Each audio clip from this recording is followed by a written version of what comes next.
Okay, good morning, everyone. Welcome to Sea-Led News Brief. Today is April 6th, and this week is the 14th of the week of the year. Let's take a look at 30-year fixed mortgage rate is finally we're reaching near to 5%, 4.99, and 15-year 3.99, and 10-year Treasury yield it's going up again, 2.558. We will talk about interest rate and related topics a little bit later. Okay, let's move to first news. Ingrid Cliffs mayor adds support after Murphy's call to welcome Ukrainian refugees. Now, New Jersey is home to one of the largest Ukrainian communities. I didn't know that, but including the Governor Murphy, a lot of the municipality are accepting the support for the Ukrainian refugees. I think it's good. And this week, Ingrid Cliffs became the latest municipality to show its support for refugees. Right now, it's really serious disaster in the Ukrainian territory. The UN estimates more than 4 million people has fled from war-torn Ukraine, and it is the largest forced migration in Europe since the World War II. And more than half of all Ukrainian children are now displaced, the UN says. And New Jersey is home to roughly 57,600 people of Ukrainian ancestry, according to 2019 US Census data. So I think we will see these refugees from Ukraine from time to time from now on in different cities. They should prepare shelters, they should prepare the supplies, foods, etc. Already a lot of activities is going on. 그 잉그리드 클립스 메이어도 카란잭이죠. 카란잭 그 유크레이니언 그 레퓨지 피난민 난민들을 서포트하겠다고 최근에 발표를 했는데 지금 뉴저지 전체가 상당히 그 유크레이니언 파퓰레이션이 많은 주이기 때문에 우리 그 주지사님도 이제 그 서포트하는 쪽으로 그렇게 인커리지하고 있어서 잉그리드 클립스도 그렇게 지금 발표를 했고 그 지금 상황이 상당히 안 좋은데요. 우크라이나에 지금 4 million people, 400만 명 정도가 지금 피난을 했고 그리고 어린아이들은 반 이상이 지금 다른 데로 옮겨졌다. 그런 통계가 지금 나오고 있고요. 뉴저지에는 약 57,600명 정도의 그 유크레이니언 ancestry, 조상들을 가진 사람들이 있다. 2019년도 센서스에 그렇게 발표가 되어 있고요. Okay, the next news is JP Morgan CEO, his name is Jamie Dimon, says big risks loom for the US economy. So he's saying we might have a lot of trouble, upheavals in the near future. Because of this war and because of inflation, etc. Okay, and well, he expresses unprecedented risks that have him preparing for dramatic upheavals. So it sounds like he is preparing some serious plans for the economic upheavals. And annual report to shareholders, he mentioned consumers and businesses are flush with the cash. They have a lot of cash. Wages are rising and economy is growing rapidly after pandemic slowdown. But he warned that war in Ukraine could collide with inflation inflation to slow down the pandemic recovery and alter global alliances for decades. So he is kind of concerned, okay? And also he said, he disclosed that JP Morgan could lose about $1 billion over time on its business in Russia. Well, at this moment, a lot of businesses are related to Russia, connected with the Russia. They are in kind of dilemma. Okay, they're going to lose a lot of business if this war continues. And it looks like this situation is not getting better, but getting worse. Now, Russia is kind of a bombing to a civilian area, a lot of casualty of civilians right now. So, and also the Jamie Dimon mentioned that Fed mentioned the multiple the reference rate increase this year, including the potential 0.5% increase instead of a traditional quarter point at the next meeting. So, and also he touched we need to some strategic planning for energy investment. He said it's especially needed to wean the world off Russian oil and gas. We are relying on the worldwide, a lot of countries, a good portion of the oil and gas to Russia. So if we try to cut off the Russian supplies, then we need to have the plan for that to deal with this situation. 그 JP 모건의 CEO로 있는 지금 제이미 다이먼 이분이 지금 경제가 그렇게 희망적이지 않다. A lot of risk를 지금 포함하고 있다. 그래서 전례 없는 그런 리스크를 우리가 질 수도 있다.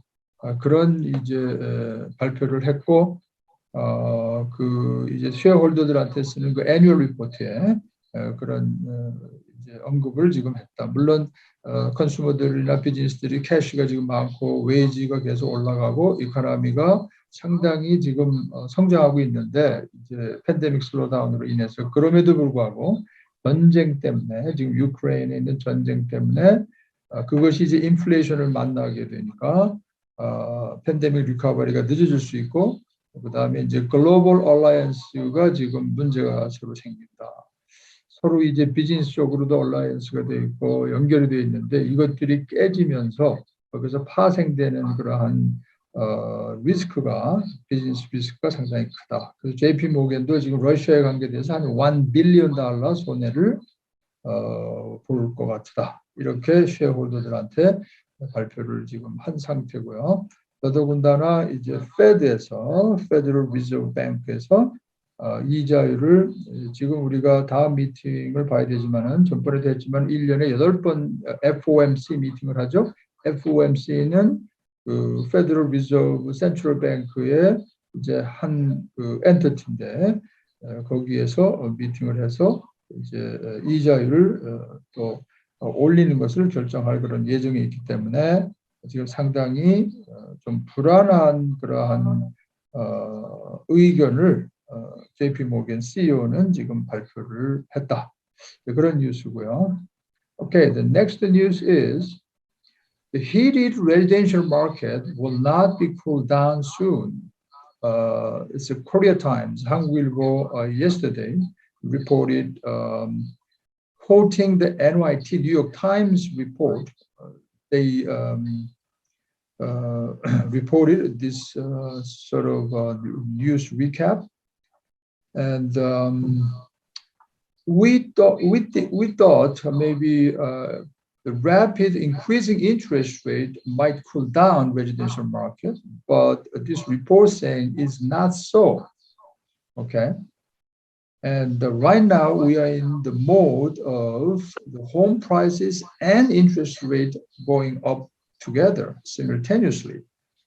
Kind of interesting situation we are facing right now. Well, this phenomenon can be explained because of the inflation and the rent are increasing at the same time. Okay, so we need to see two factors, inflation and also residential rent. Okay, rent price also increasing. That's kind of interesting observation. If rent increase, okay, the rent increase could not provide priced out home buyers alternative option to lease. Typically, if rent goes up, rent increase, then people try to buy a house, buy a home. Okay, but right now, it's a problem because interest rate going up and the house price moving up. But still, rent is tremendously increasing. The now is sort of home buyers, priced out home buyers now move back to buyer's market. See the kind of interesting. And also people has experienced that investment on real estate is better than stock to protect from the inflation. Okay, so the people has that memory. So that's why they move to a residential market, residential investment. See that?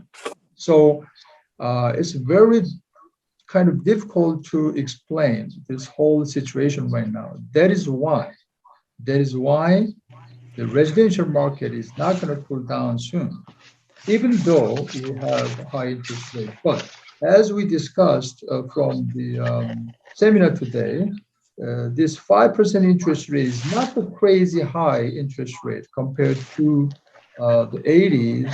As Mary mentioned, it's like 18% home mortgage interest rate at the time. It was crazy, we know that. So it's just a relative perspective. Okay? We need to see that. And another aspect to boost the home price is the lack of home inventory. So now we have to consider all these kind of factors. And either both existing home inventory and the new construction. New construction is also slowing down because of supply chain disruption, because of this war again. We thought it's getting better out of a pandemic situation, but now war happens. And then it becomes a difficult situation again. And the Freddie Mac chief economist saying, increased interest rate might help a bit of a balancing, but it cannot resolve the structural issue in the housing market. So we have a structural issue, meaning the short supply of homes and also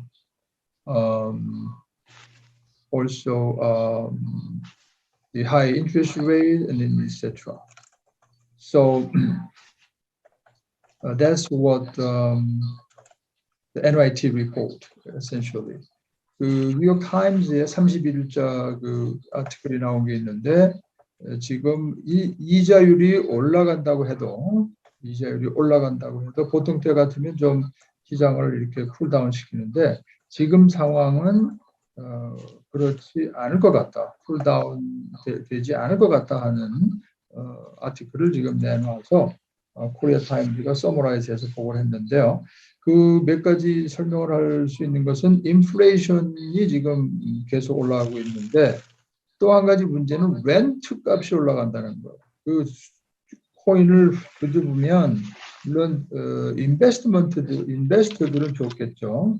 렌트가 올라가니까. 그러나 일반 우리 대중들은 렌트가 올라가면은 굉장히 힘들어지고 그러다 보니까 보통 때 같으면 렌트가 올라가면은 집을 사는 쪽으로 푸시가 되는데 그렇죠?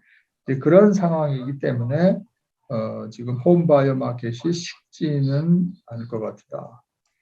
그러니까 집을 사러 갔다가 그러니까 집을 포기하고 사는 걸 포기하고 렌트로 가려고 하는데 렌트가 또 치솟아 올라가니까 아이고 어쩔 수 없이 또 어떻게 해서라도 집을 사야 되겠다. 이런 상황이 되고 있다.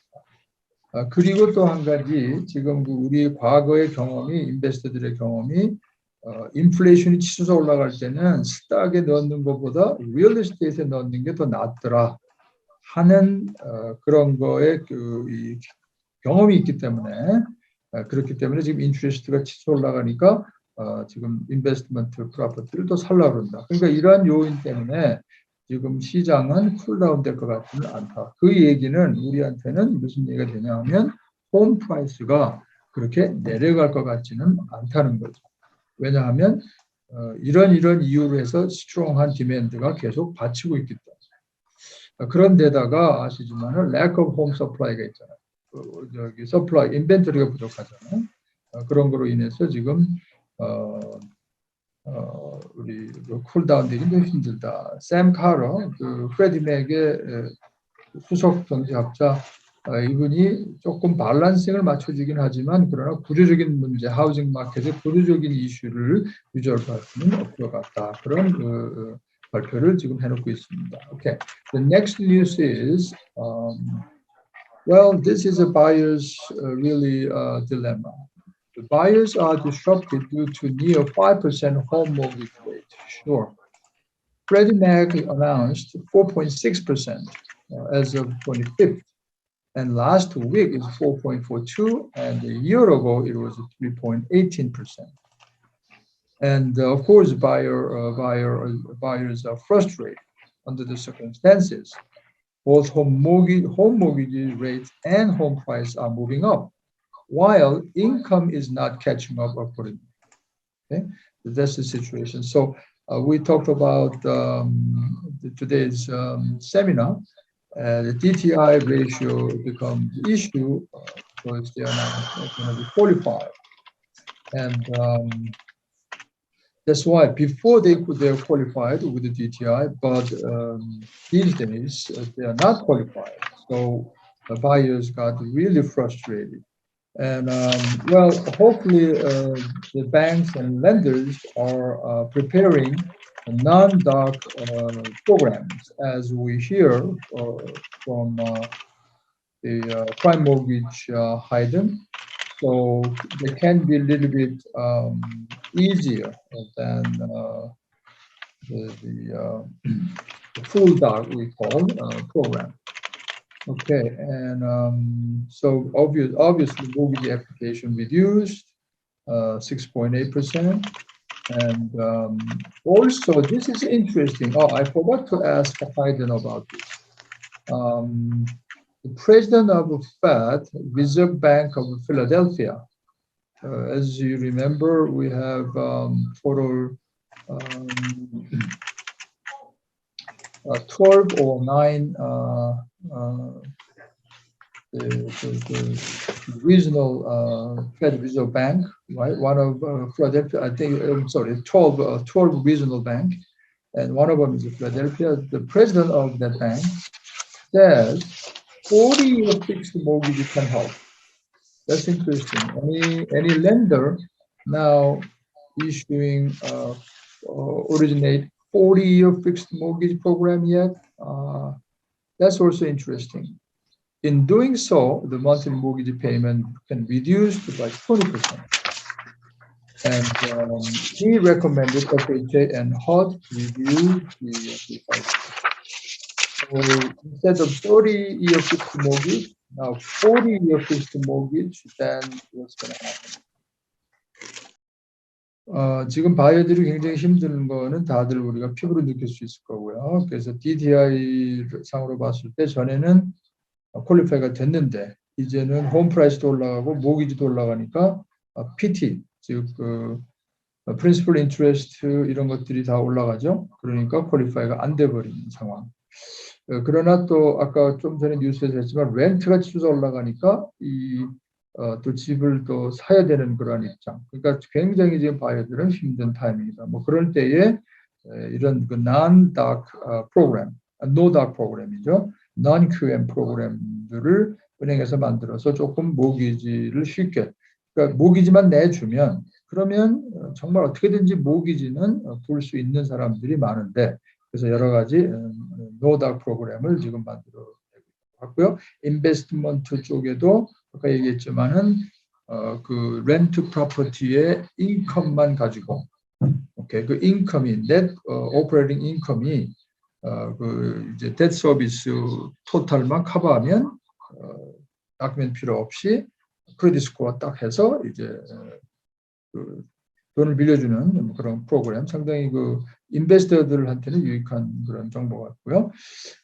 그래서 지금 모기지가 애플리케이션이 많이 줄었고 재밌는 서제션이 하나 있는데 그 우리가 전에 미니 세미나에서 했지만 지금 Fed 미국의 센트럴 뱅크 시스템이라는 게 그 12개의 지방 Fed 리저브 뱅크로 이루어졌다고 돼 있죠. 그 중에 하나가 필라델피아인데 그 총재가 필라델피아 Fed 리저브 뱅크 총재가 서제션한 게 뭐냐면 랜더들한테 40-year fixed mortgage를 준비해봐라. Okay? Instead of 30-year. 그러면 DTI 퀄리파이가 훨씬 많이 되겠죠. 그죠? 그 debt service, 그죠? 집으로 페이하는 debt service, 프린시플하고 인트레스트 이런 등등이 떨어지니까 그러면 퀄리파이가 되는 거죠. 그러니까 즉 사람들이 30년 빚을 지고 사는 것보다 40년 빚을 지게 살게 해서 먼틀리를 우리가 대표하자.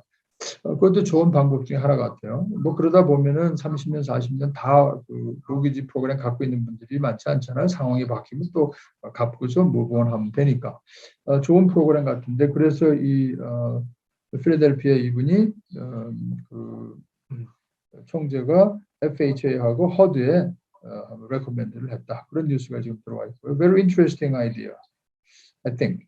Okay. The next news is cryptocurrency mortgages test appetite of home buyers. Finally, anybody can buy homes by paying the cryptocurrency. That's even mortgage side is right now start lending the cryptocurrency money. So kind of interesting how they're going to do it. Miami developers has enabled buyers to purchase homes in cryptocurrency since at least 2021. So you, let's say full cash, right? You pay by cryptocurrency, Bitcoin, and you purchase the house. The Miami developers, they already started since 2021.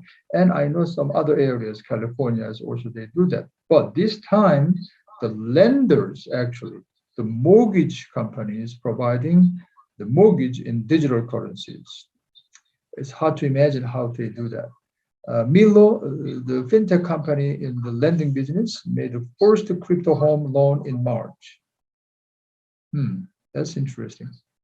And the 30-year mortgage in Bitcoin for Miami duplex, and also XBTO, another crypto finance company in Miami, also gearing up to prepare the crypto mortgage this year.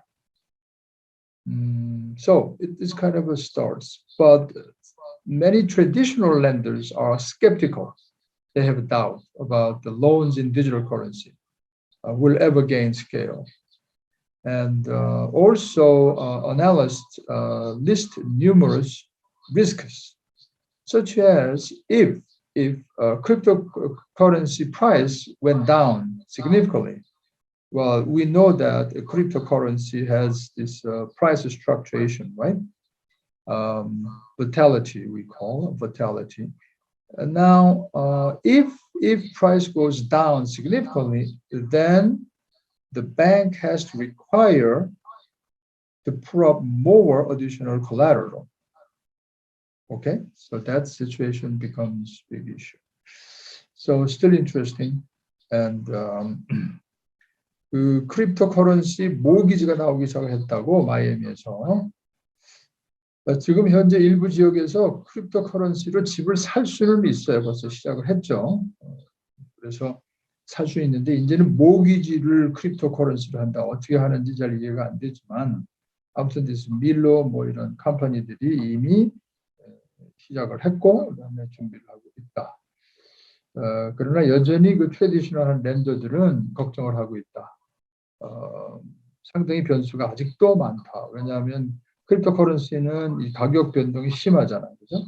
그런데 은행 입장에서는, 렌더 입장에서는 콜레러럴 베이스로 돈을 빌려주는데, 아니 그 돈이 가격이 확 떨어져 버리면 그 비트코인 프라이스가, 그러면은 바로들한테 콜레터럴 담보를 더 제공해라 할 수밖에 없는데, 그런 거는 또 어떻게 되느냐, 여러 가지 문제가 있을 수 있다라고 트래디셔널 랜더들은 봐서 이것이 그렇게 큰 범위를 차지하지는 않을 것이다. 그저 부분적으로 할 것이다. 뭐 이렇게 내다보는 그런 상태에 있습니다.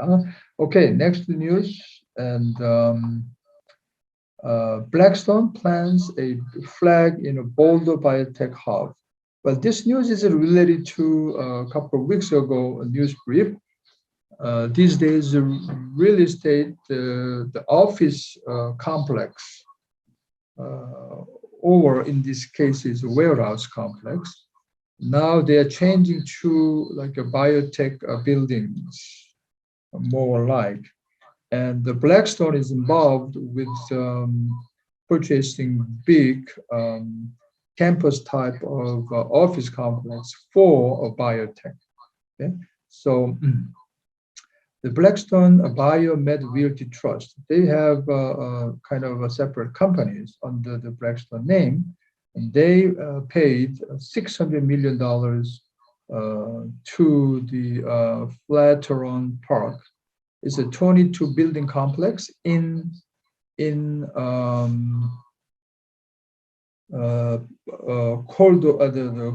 Colorado, Boulder, Colorado. Okay, so Blackstone is very active in terms of frontiering, investing in kind of emerging market. So they're talking about the office complexes being changed to biotech complex. Okay, and during pandemic, this company also made a 3.45 billion acquisition of a property, mostly in Cambridge, Massachusetts, and the recapitalized Biomed Realty for 14.6 million. So anyway, they're doing good with this office complex investment, and they its purpose is for medical science building. So real estate, commercial real estate climate is changing, and we'll see the next news is very interesting news as well in terms of changing in climate of warehouse, another aspect. 오케이, 지금 블랙스톤에서 그 볼더 콜라도죠. 거기에 큰 오피스 컴플렉스를 이제 바꿔서 바이오텍 사무실로 만들면서 이제 부동산 투자를 지금 하고 있다.